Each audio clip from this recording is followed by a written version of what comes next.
Look, I have a fascinating video on my Telegram channel. There, the famous Georgian musician Rek Legetsadze does some things with the Russian flag and then, as they say, urinates on it. Well, we're not really interested in the reaction in Russia. There are criminal cases again. Everyone is sweating, everyone is outraged. Well, it's already clear that no matter how events unfold, this sense of disgust toward Russia will only keep growing and growing.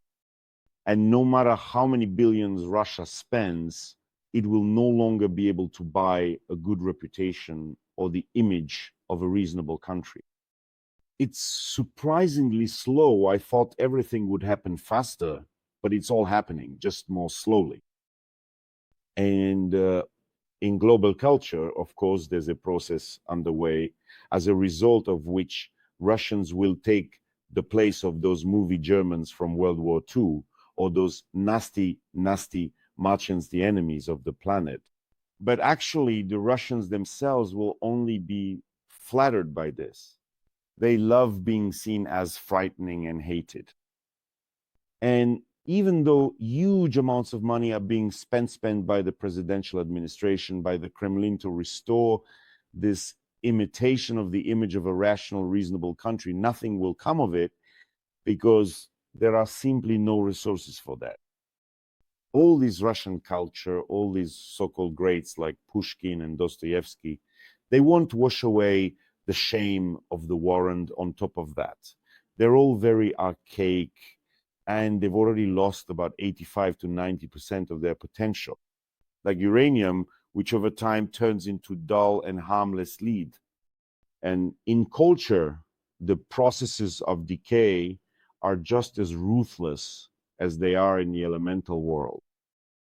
And nowadays, there is absolutely no one who can just take and fix Russia's image to put the mask of respectability back on her, because, well, there are some Rukosas, Philippines, Shushas, Kirkorovs, Lolitas, Baseina Sok, but none of them matter.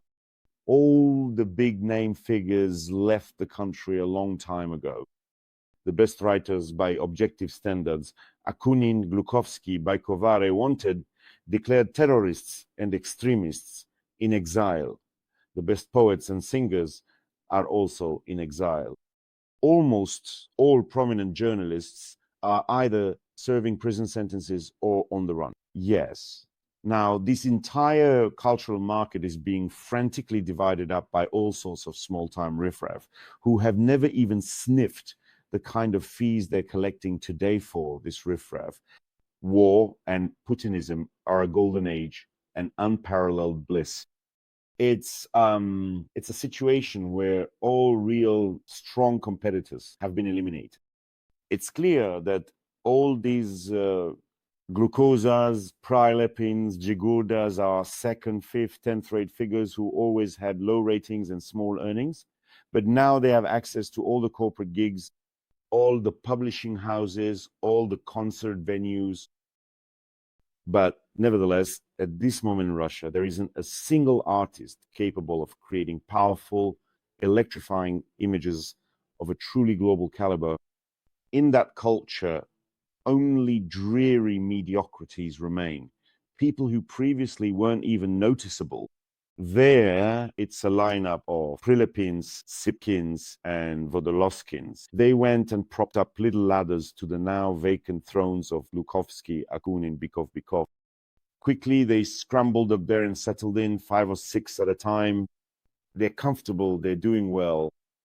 Now, they are the writers, and their market is securely protected from competitors who have been labeled as agents and extremists